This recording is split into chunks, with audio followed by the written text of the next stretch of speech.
Bismillahirrahmanirrahim. Alhamdulillah rabbil alamin. Wassalatu wassalamu ala nabiyyina karim wa ala alihi wa ashabihi wa man tabi'ahum bi ihsanin ila yaumiddin, amma ba'd. Jemaah sekalian yang semoga senantiasa dirahmati Allah Subhanahu wa taala. Insyaallah kita lanjutkan pelajaran kita masih seputar peristiwa-peristiwa yang terjadi ketika Haji Wada, atau lebih tepatnya, lebih fokusnya saat Nabi berkhutbah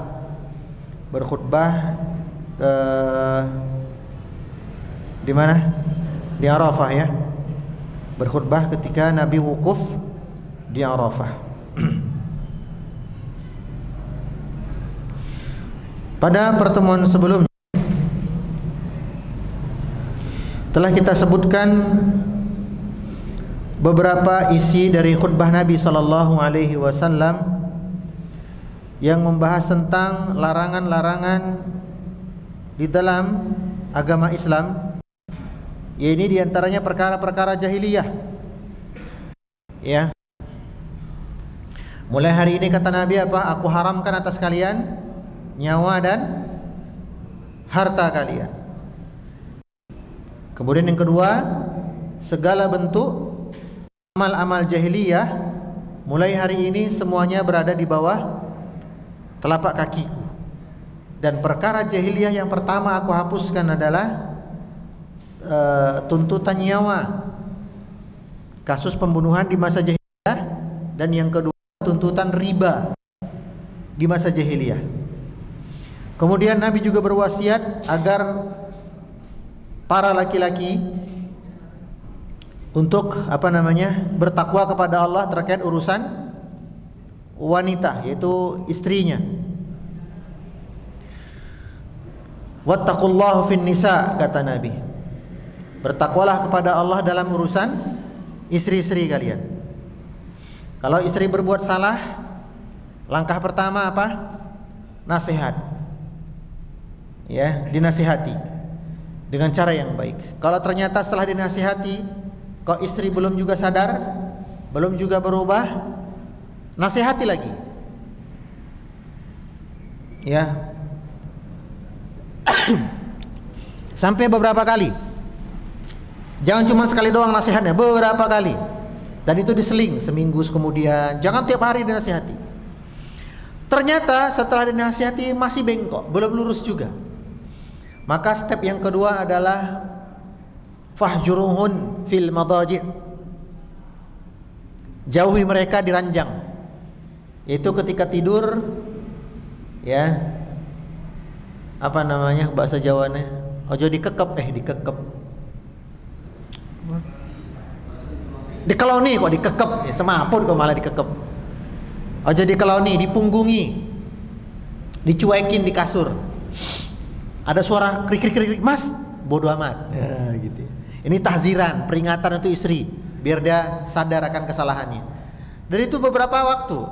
Kalau belum juga berubah, fadribuhunna, maka boleh kalian memukulnya darban ghaira mubarrih, dengan pukulan yang tidak meninggalkan bekas. Ada beberapa kriteria dalam fikih suami yang memukul istri. Pertama, pukulan itu dilakukan jika kesalahannya kesalahan yang merusak agama dan akhlak, bukan kesalahan yang berkaitan dengan dunia. Misalnya goreng telur ceplok, gosong, masak air, lupa dimatiin sampai kering. Ini perkara-perkara dunia, tidak boleh dipukul. Perkara sepele. Jadi yang boleh dipukul syaratnya satu apa tadi? Perkara yang merusak agama atau akhlak. Yang kedua, pukulan dilakukan setelah nasihat dan dijauhi di ranjang sudah dicoba tapi nggak mempan. Yang ketiga, pukulan tersebut tidak di depan anak-anak atau orang lain tapi di kamar. Yang keempat, pukulan tidak boleh menggunakan benda keras. Ya. Yang kelima, pukulan tadi dilakukan tidak mengenai bagian-bagian vital. Yang keenam, pukulan yang dilakukan tidak berulang-ulang. Artinya maksimal 3 kali. Ya, misal pakai bantal ya, deng deng deng, dah. Jangan saingan sama beduk azan. Dung dung dung dung dung, jangan. 3 kali, nggak boleh lebih. Yang ketujuh, pukulan tadi tidak menyebabkan lebam, tidak menyebabkan pendarahan, tidak menyebabkan luka, apalagi cacat, apalagi kematian. Inilah 8 aturan seorang suami memukul istri. Jika melanggar satu saja dari 8 poin ini, berarti suami telah berbuat zalim. Ya, istrinya berbuat zalim, iya, nusyus, durhaka, membangkang, tapi suami juga berbuat zalim. Jadi ini 8 poin. Ya, kalau mau ditambah lagi monggo, tapi yang pokoknya 8 ini. Intinya ada di 8 poin ini. Nah, jika istri sudah taat, sudah bagus pergaulannya dengan suami, ya, suami kemudian memberikan nafkah, dan tidak boleh seorang istri memasukkan seorang laki-laki ke dalam, bukan laki-laki ya, seorang yang dibenci suami ke dalam rumah, nggak boleh. Nah, meskipun itu wanita, apalagi laki-laki, ya, apalagi ipar, nggak boleh. Ya, jadi suami punya adik laki-laki atau punya mas laki-laki, ya, kang mas atau adik cowok yang sudah dewasa, maka istri tidak boleh memasukkan ke rumahnya kakak laki-laki dari suami atau adik laki-laki dari suami yang sudah baligh, nggak boleh. Tapi Ustadz, itu kan sedulur, bukan, itu sedulurnya suami, bukan sedulurnya istri. Karena Nabi sudah melarang alhamul maut. Ipar adalah kehancuran bagi rumah tangga. Ya. Kemudian Nabi juga berkhutbah tentang anak hasil zina istri. Ya. Jadi apabila seorang istri berzina, naudzubillah tentunya ya, sampai hamil, dan si istri mengakui ini anak dari perzinahanku dengan si fulan itu, atau si suami mengetahui gitu ya, tadi dari mana suami mengetahui, maka ini anak-anak siapa?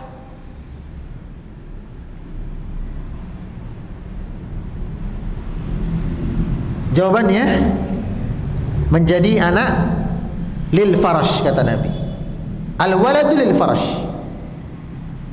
Anak yang terlahir dari seorang wanita itu milik si pemilik ranjang, yaitu suami sah.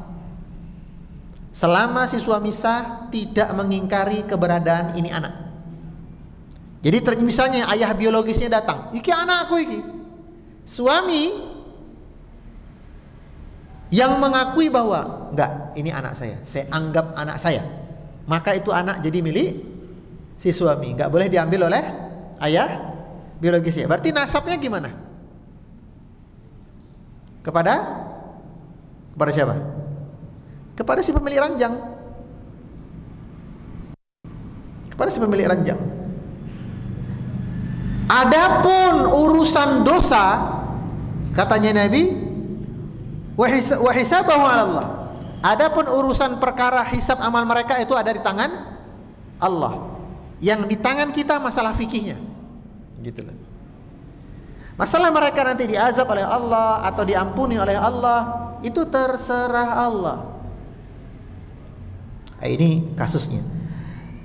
Dan Nabi mengingatkan, jadi setelah urusan wanita yang berzina kemudian hamil dan melahirkan, Nabi juga mengingatkan larangan untuk bernasab kepada bukan bapak,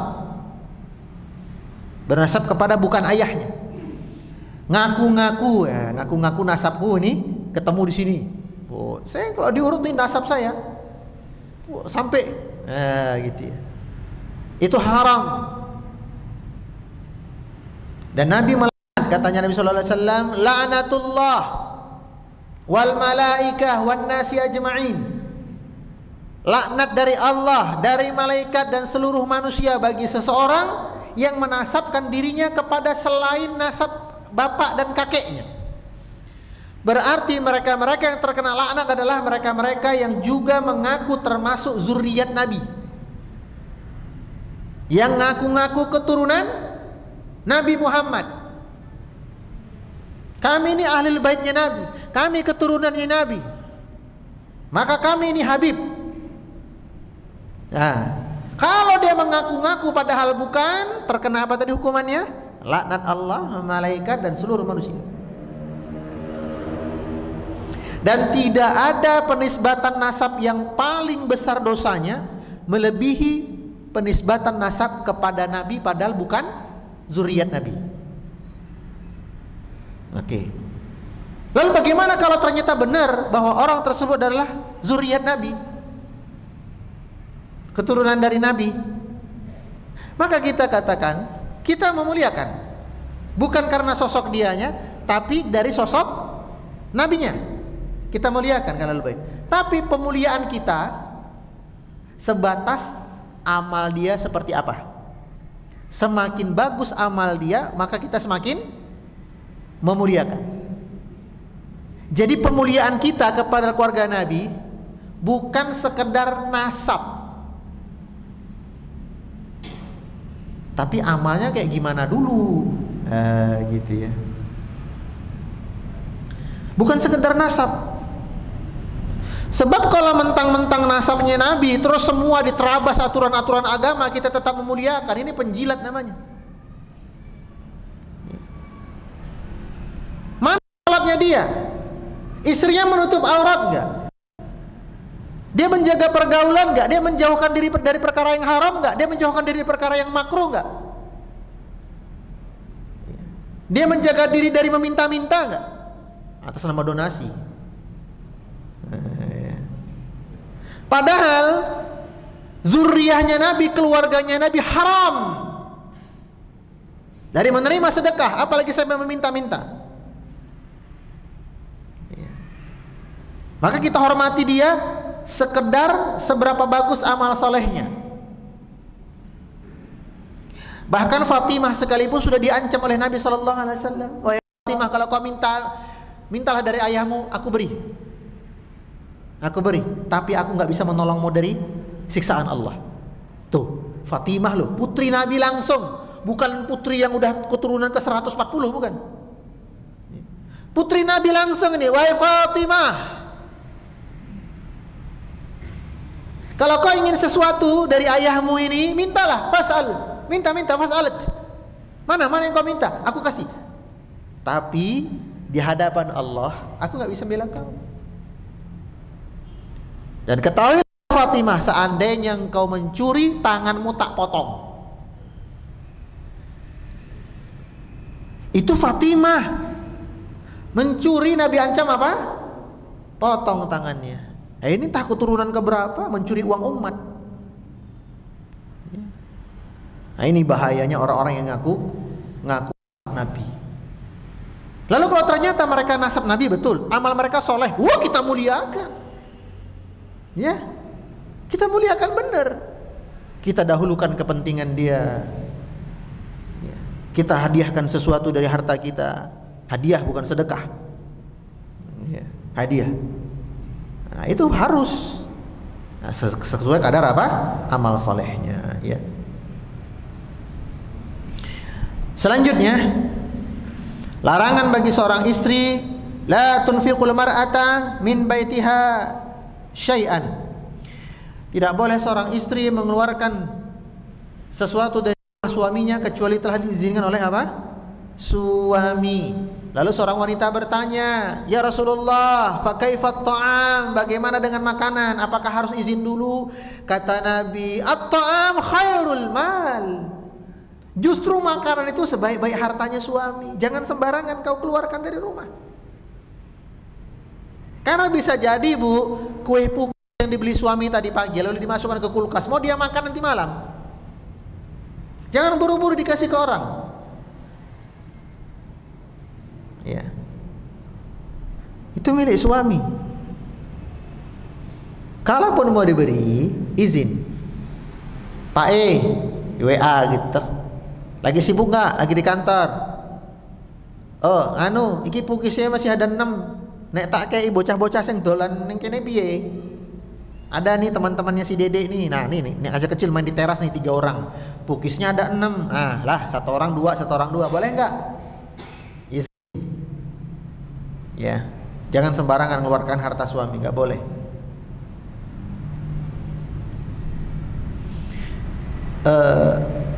Yang jadi pertanyaan, kenapa seperti itu Islam mengatur? Istri yang izin kepada suami. Karena hubungan suami istri itu adalah hubungan antara leader, pimpinan dengan bawahan. Ya, antara atasan dengan bawahan, antara leader dengan anggota. Ya. Kalau seorang wanita berpikir, gitu amat rumah tangga. Kita tanya, wahai wanita, kau bekerja kan? Karena yang punya pola seperti ini biasanya wanita-wanita yang bekerja, walaupun tidak semua. Kita katakan, kau kalau diperintah bosmu, atau kau ingin melakukan sesuatu, melakukan sesuatu dari kantor, izin gak sama bos? Ya izinlah, kalau gak saya dipecat. Nah, kalau sama bosmu kau izinkan, apa sama suami tidak? Surgamu bukan di tangan bosmu, surgamu di suamimu. Dan ini adalah prinsip Islam yang sangat dibenci oleh kaum feminisme, kaum kesetaraan gender. Sok nuntut kesetaraan, ada coro terbang aja minta tolong laki-laki kok. Jangan, ya, jangan nuntut kesetaraan gender. Allah sudah lebihkan satu kaum daripada kaum yang lain. Kemudian apalagi isi khutbah Nabi? Ini masalah pinjam meminjam dan hutang piutang. Nah, rungok gak sing duwe utang. Nah, al-ariyatu mu'addat, sing jenenge minjam nyileh dikon balikke. Minjem sekecil apapun barang yang kita pinjam, balikno.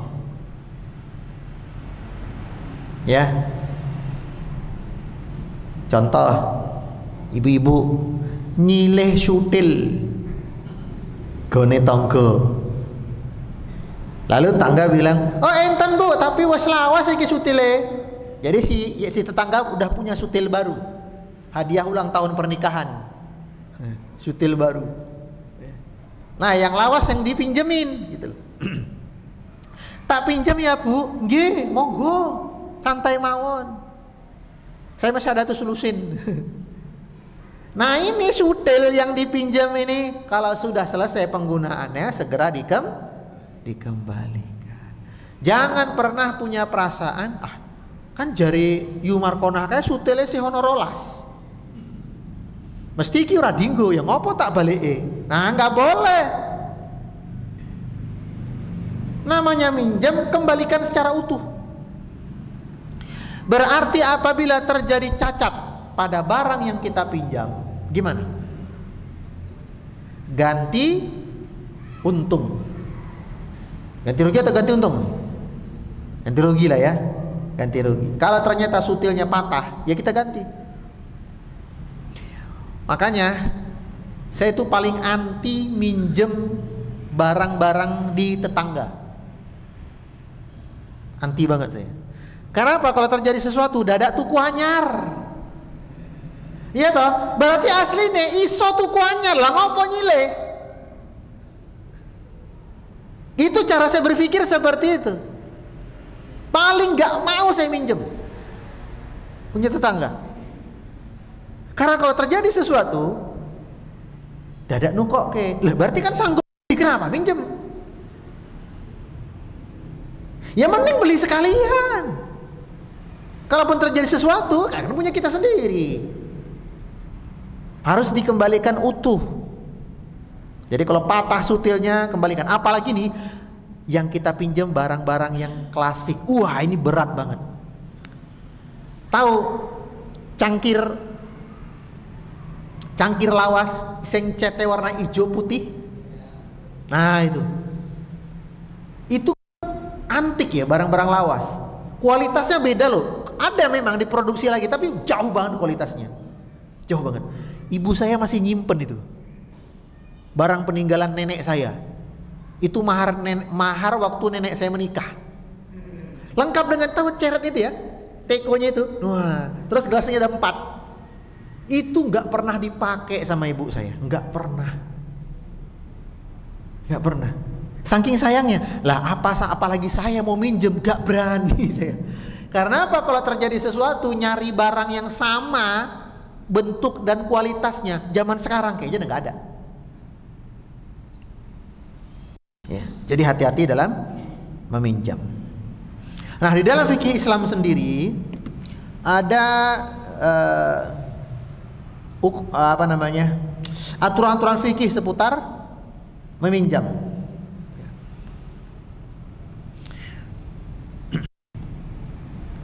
Rukun meminjam ada 4. Yang pertama, al-mu'ir atau al-malik, yang punya barang, si empunya, owner. Jadi kalau meminjam sesuatu, si pemilik barang harus tahu. Maka tidak boleh nih kita sewa mobil kepada seseorang, kepada si A. Kita sewa mobil, udah atas nama kita, penyewaan mobilnya. Lalu kita pakai, lalu kita pulang ke rumah. Ya, kita pakai sekitar 8 jam, padahal kita nyewanya 24 jam. Lalu tetangga kita atau adik kita atau teman kita minjem, pinjem dulu sebentar, mau ngambil barang di sana. Nggak boleh, karena belum izin sama yang punya. Hati-hati, ini sering terjadi pelanggaran seperti ini. Apalagi kalau kemudian kita pinjamkan sama orang, terus dibawa ke sebuah daerah yang terkenal dengan pencurian mobil sewaan. Wah, ini lebih besar lagi dosanya. Yang kedua yaitu musta'ir, ada penanggung jawab yang meminjam. Jadi orang yang meminjam itu jelas orangnya yang mana. Jadi nggak boleh pakai identitas palsu, nggak boleh. Yang ketiga yaitu mu'ar, yaitu barangnya ada, barang yang dipinjam tuh wujudnya ada, jelas. Ya. Yang keempat, adanya ijab qabul, itu sighah yang jelas. Apa akadnya?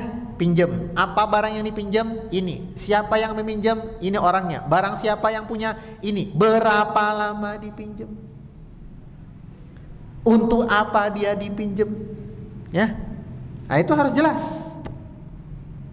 Maka dosa orang yang meminjam misalnya ke tetangga pisau pemotong daging tapi dipakai untuk negor wit.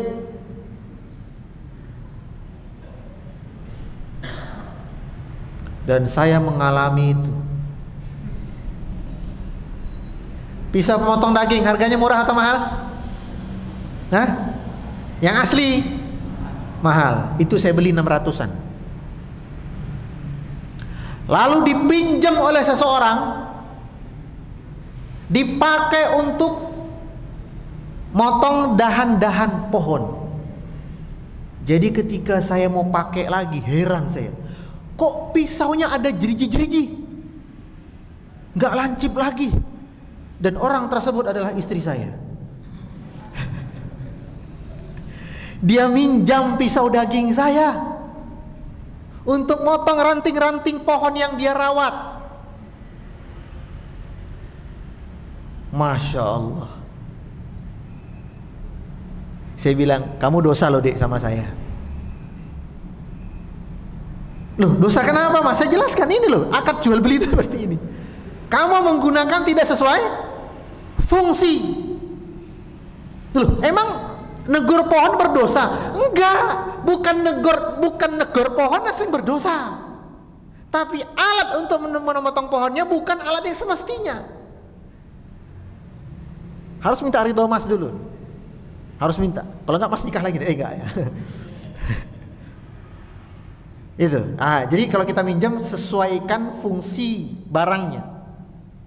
Ya. Sesuai fungsinya. Makanya akadnya itu harus jelas. Ini rukun meminjam. Kemudian syarat dari rukun-rukun ini ada lagi rinciannya. Owner, si peminjam, ada syarat-syarat yang harus dipenuhi. Pertama, si peminjam meminjamkan barangnya dengan penuh kerelaan, bukan dengan paksaan, nggak boleh. Meskipun itu anak kecil. Ini kita sering ini menzolimi anak kecil ini. Pak, Bu, dalam fikih parenting, sebelum saya bahas itu, apa yang panjenengan lakukan untuk anak-anak kecil ya, usia 5 tahun ke bawah, ketika dia punya mainan dan temannya ingin meminjam, yang jenengan katakan atau yang jenengan lakukan apa? Disuruh dia ngasih ke temannya kan? Betul? Padahal usia seperti itu adalah usia memahami barang milik pribadi. Anak yang usia di bawah 5 tahun terus menerus atau berulang-ulang ditekan atau dipaksa atau disuruh untuk meminjamkan barang punya dia kepada orang lain, sehingga skill dia merawat barangnya pribadi itu nggak ada. Anaknya seperti ini, coba nanti begitu masuk sekolah, dia pasti sering ketinggalan barang-barang di sekolah. Pasti itu. Karena apa? Karena 5 tahun ke bawah dia tidak diajari merawat barang sendiri. Anak usia 5 tahun ke bawah bukan diajarkan untuk berbagi barang milik pribadi, bukan. 5 tahun ke bawah adalah usia difahamkan, ini barang milikmu. Jaga baik-baik, pelihara baik-baik, itu hak kuasamu. Karena akal dia belum saatnya untuk diajak berbagi. Belum tumbuh akalnya. Nah, 5 tahun ke atas baru boleh. Itu pun bukan dengan paksaan. Ya, maka tak boleh lah ya si peminjam dengan cara terpaksa meminjamkan barang, gak sah akad meminjamnya. Yang kedua, syarat yang kedua seorang peminjam, yaitu orang tersebut akalnya sehat dan minimal mumayyiz. Makanya anak 5 tahun ke bawah kan belum mumayyiz. Ya. Yang ketiga, syarat yang ketiga bagi yang meminjamkan barang adalah dia meminjamkan barang tersebut untuk diambil manfaatnya, bukan diambil barang. Jadi dia berhak menegaskan kepada orang yang meminjam, ini tak pinjamkan, bukan dipindah tangankan. Nah, makanya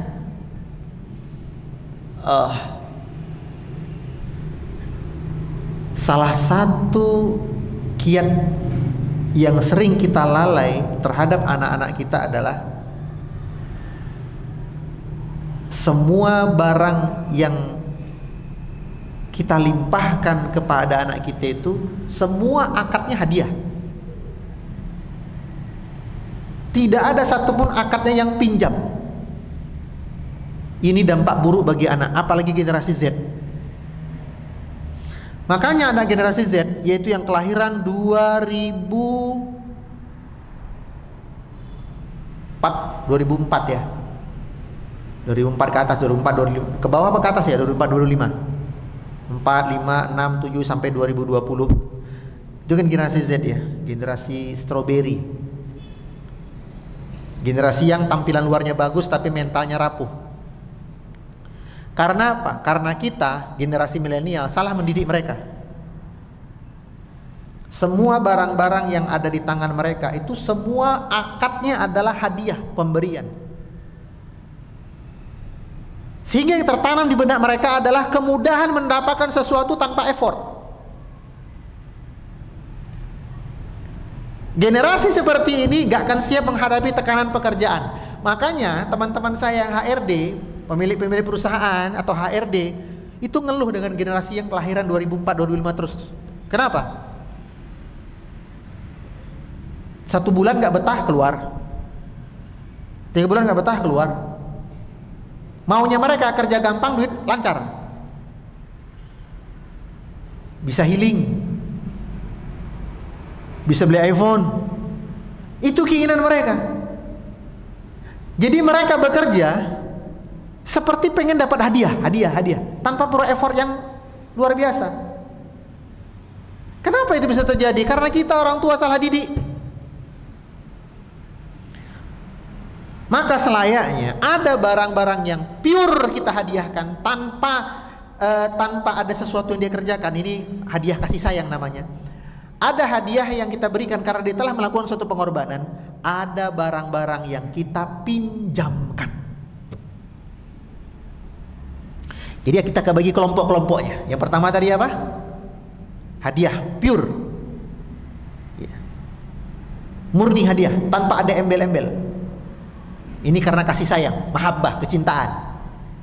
Yang kedua, hadiah karena perjuangan dia, usaha dia. Yang ketiga, barang yang kita berikan dalam bentuk pinjaman. Nah, pertanyaan saya, handphone masuk yang mana?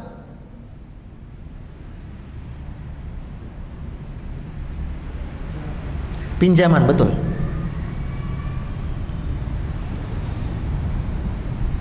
Iya. Itu pinjaman. Ciri-ciri barang yang kita pinjamkan itu sesuatu yang kalaupun tidak ada dia masih hidup. Nah itu. Tanpa itu dia masih hidup. Nah, contohnya handphone, masih hidup, masih bisa makan kok. Nah, makanya handphone itu akan yang kita berikan kepada anak itu pinjam. Udah? Sehingga karena handphone itu kita pinjamkan tapi Ustaz, anak saya sudah SMA. Iya, kita pinjamkan. Ketika akadnya adalah kita pinjamkan, maka kita punya kuasa penuh dengan 3 poin. Yang pertama, kuasa kepemilikan.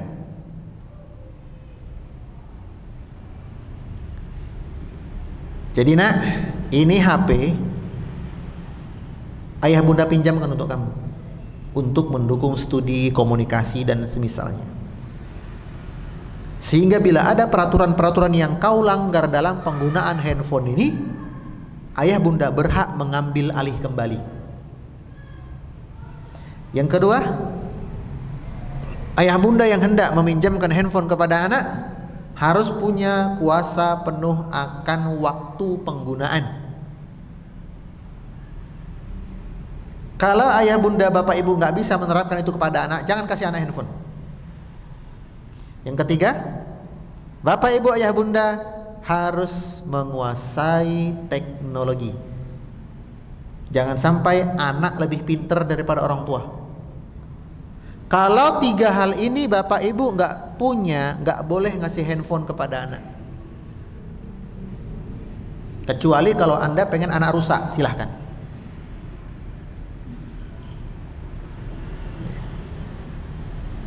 Kita khawatir dengan pergaulan anak kita. Wah, nanti kalau nongkrong sini anak saya nanti gini. Oke, dia betah di rumah, tapi dengan handphonenya. Lebih mengerikan mana? Hah? Lebih mengerikan dia antang di kamar tapi dengan handphonenya. Kenapa? Karena pergaulannya tanpa batas. Dari Amerika dia bisa kenal, dari Argentina dia bisa kenal. Kita takut anak kita rusak gara-gara pergaulan lingkungan rumah, lalu kita kasih handphone. Ternyata dengan handphone pergaulan jauh lebih puas. Sekarang lah saya tanya, apa ada di antara putra putri panjenengan yang sudah mengenal handphone, sholat subuh masih tepat waktu?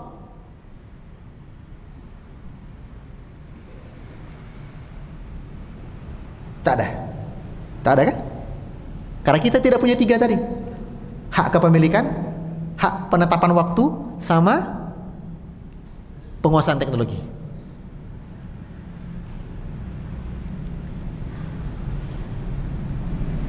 Berapa waktu lalu saya ngisi seminar parenting di Pemalang, sekolah wisuda sekalian ada kaca parenting gitu ya. Satu pertanyaan saya lempar kepada jamaah. Tunjuk tangan, jawab dengan jujur, saya bilang. Siapa di antara panjenengan yang handphonenya tergeletak, anak sama sekali tidak tertarik? Ini sekolah Islam loh ya. Ternyata yang tunjuk tangan cuma satu. Padahal itu acara wisuda SD dan SMP. Gabungan dari sekian ratus, bukan 100, lebih 400-an mungkin, karena luas banget auditoriumnya. Itu aja pertanyaan saya. Putra putrinya yang tidak peduli dengan HP geletak punya orang tuanya, nggak peduli sama sekali, tunjuk tangan, saya bilang. Cuman satu. Dan itu memang saya lihat jelas. Kenapa? Dia bawa anak di auditorium itu, anaknya sibuk dengan buku, nggak ngereng-ngereng ya, wah HP enggak. Oh, ini jujur nih ibunya. Saya kasih hadiah buku saya. Iya. Saya kasih hadiah. Nih bu, buku gratis. Sisanya berarti gimana? Saya tanya. Itulah. Bukan salah anak kita, mereka adalah korban dari kita. Kita pelaku utamanya, anak jadi korban. Handphone kan cuma alat, tapi alat yang merusak.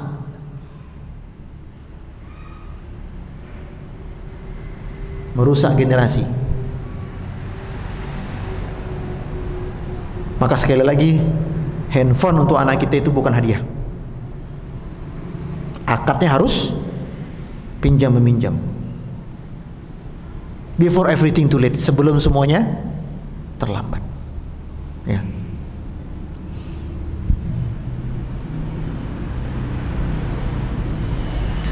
Cobalah Pak Bu, gimana kondisi anak-anak kita sekarang? Mereka jadi pemalas gara-gara setan gepeng ini. Jadi pemalas. Kita pun sebagai orang tua jadi orang tua yang pemalas. Coba anak-anak kita itu yang sudah kadung dengan ini, jadi pemalas dia. Dulu kita bangun pagi udah bantu nyikat baju. Anak sekarang baju kotor, gampang bunda, laundry, di WA aja dateng kok.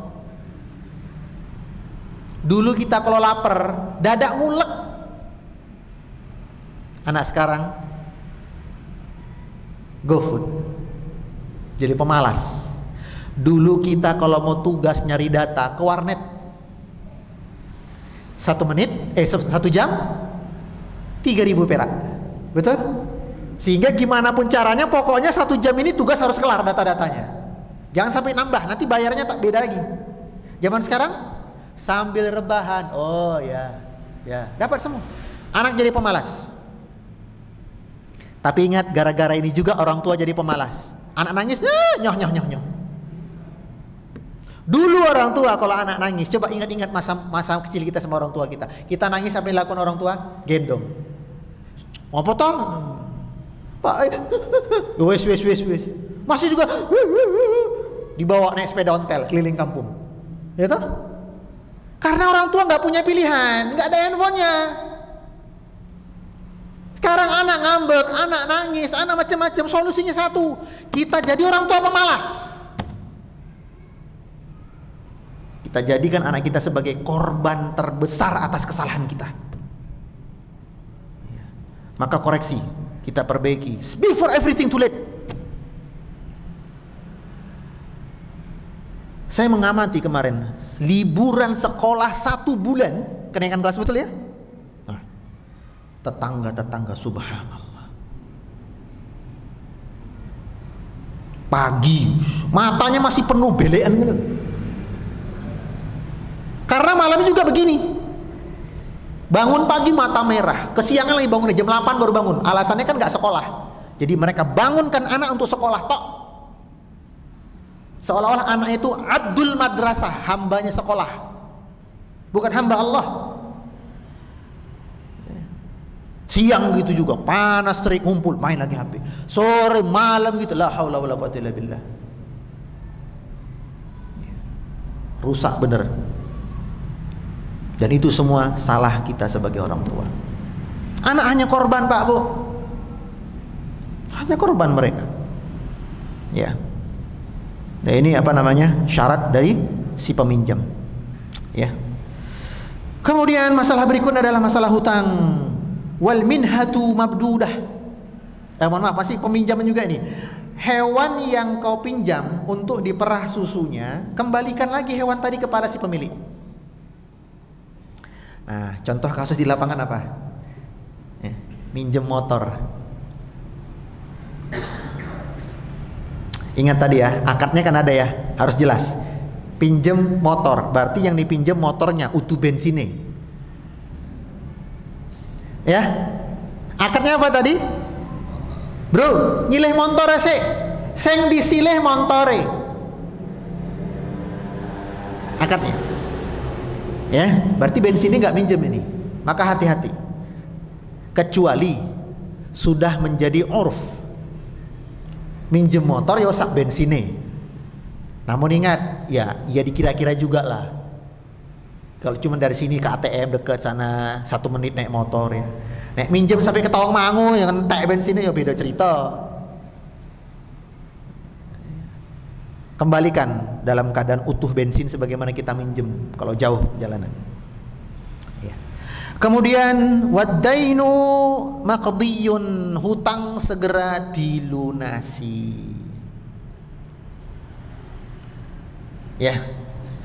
Saya kira cukup pembahasan kita sampai di sini. Barakallahu fiik, wallahu taala alam. Subhanakallahumma wa bihamdika asyhadu an la ilaha illa anta astaghfiruka wa atubu ilaik. Assalamualaikum warahmatullahi wabarakatuh.